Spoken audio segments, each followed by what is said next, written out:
There is a quiet moment that almost no one notices while it is happening. It is not when the pain ends.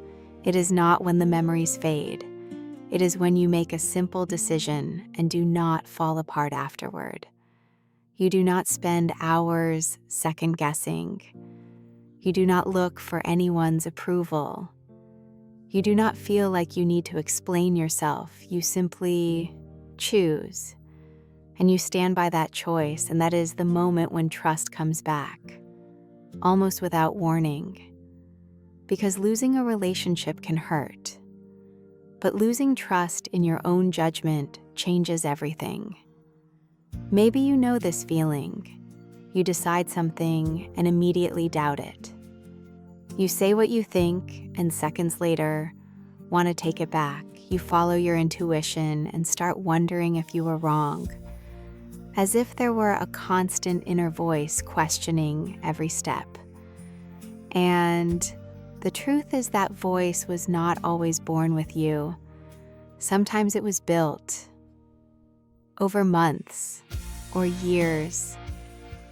Every time someone minimized your feelings, every time they told you that you were overreacting, every time they made you believe your perception was wrong, that your memory was wrong, that your intuition was wrong.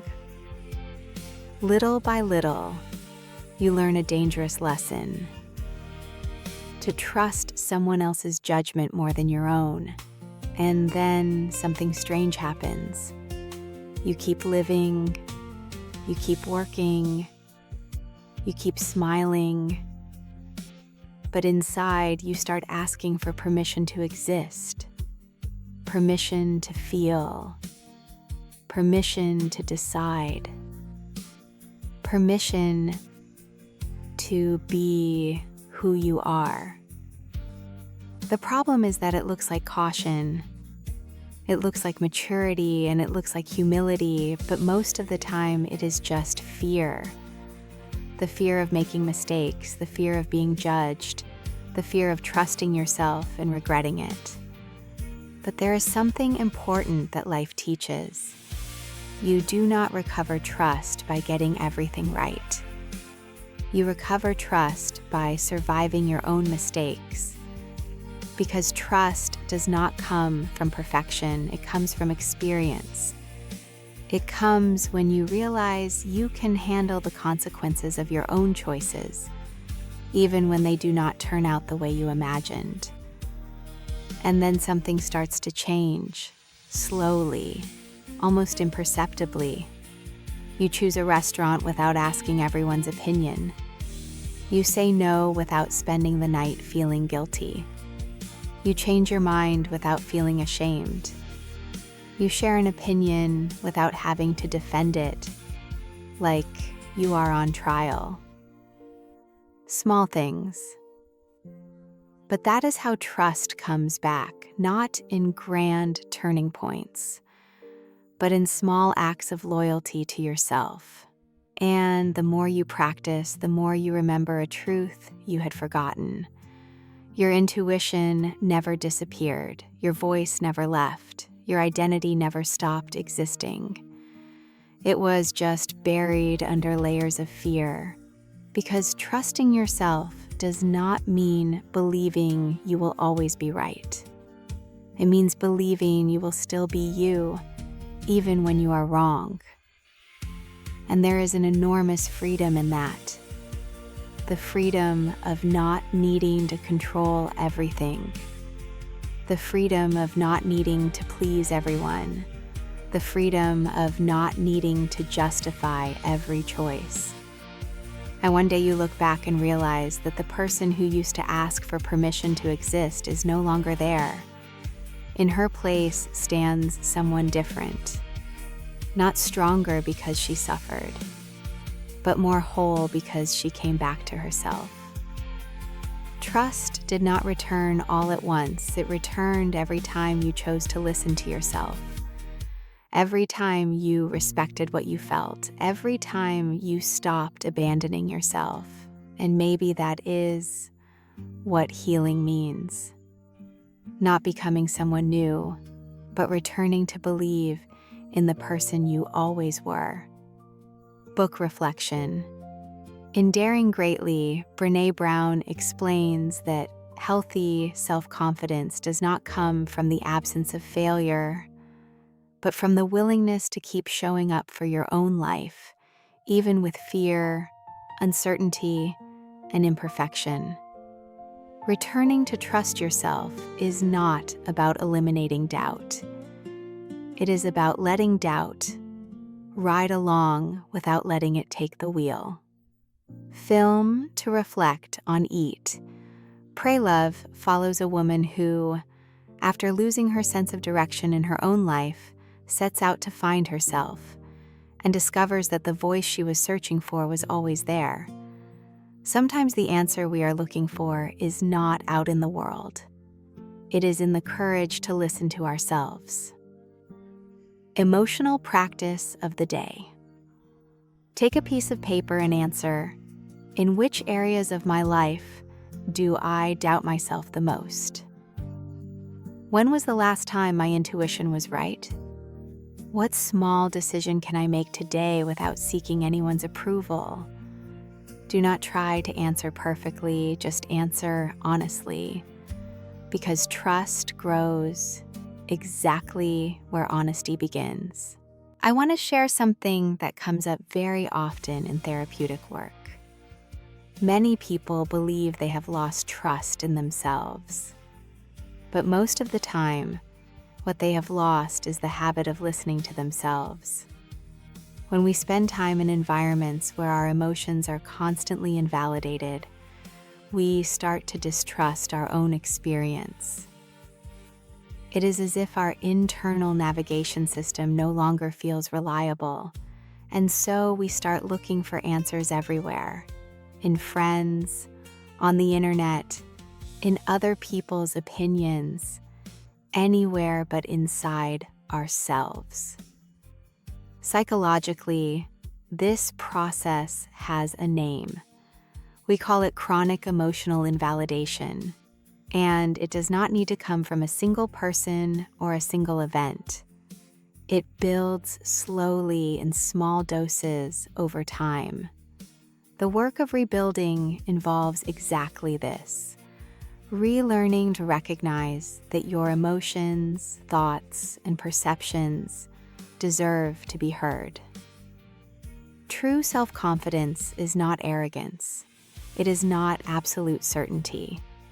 It is the ability to stay by your own side even when life becomes difficult. And that can be rebuilt. One step at a time, one choice at a time, one honest moment of listening at a time. If this content resonated with you, subscribe to Ties That Hurt. Here we talk about relationships, self-esteem, emotional healing, and the courage to return to yourself. Tell us in the comments, what was the last situation where you chose to trust yourself more? And share this video with someone who is relearning to believe in their own voice.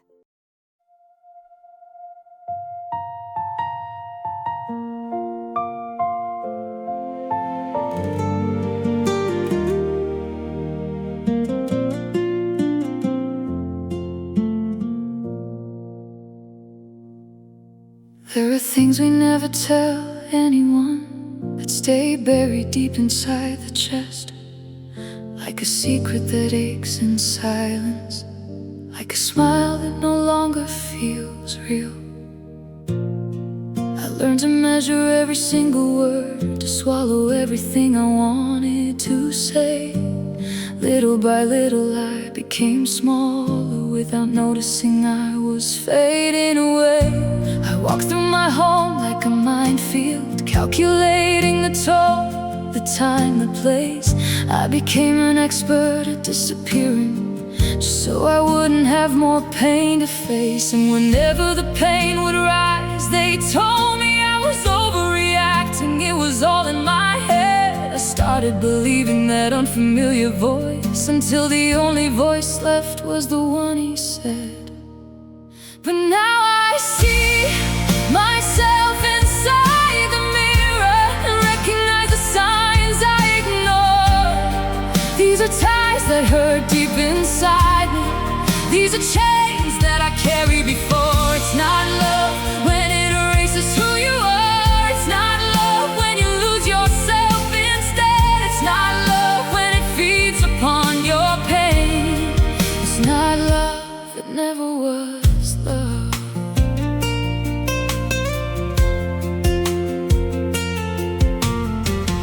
There's a kind of exhaustion sleep can't heal, an emptiness that settles in your chest. It's when doubt slowly turns into routine, and home no longer feels like a place to rest. People looked at me and said, "You've changed," but I no longer knew who I had become. I lost myself piece by piece in silence, behind a door forever closed and numb. And every boundary I tried to place became proof that I was too hard to love. I started learning that asking for respect was somehow asking for too much. But now I see myself inside the mirror and recognize the signs I ignored. These are ties that hurt deep inside me. These are chains that I carry before. It's not love when it erases who you are. It's not love when you lose yourself instead. It's not love when it feeds upon your pain.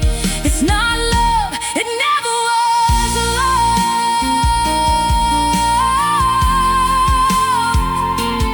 I spent so much time believing that somehow all the fault was mine, that if I changed myself a little more, maybe he would love me this time.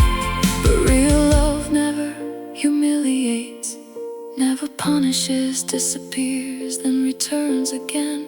Real love never makes you believe that you deserve less than the bare minimum. Recognizing it is not weakness, it's the first time I am choosing me. It's looking directly into the pain and deciding this won't be the end of me. The broken pieces that still remain are mine, and I can still rewrite my story now. The woman I was before all of this is still alive, and she can return somehow.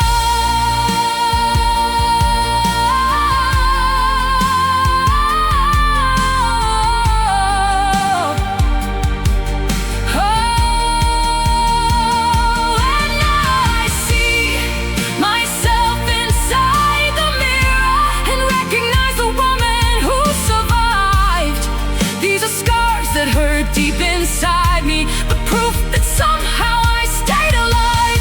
What I feel today is not weakness, it is clarity, the start of myself. These ties once wounded me deeply, but they will not hold me forever. I am still here, I can still become who I was. Ties that once held me down will not define how my story ends. I am still here, I can still become who I was. I am still here.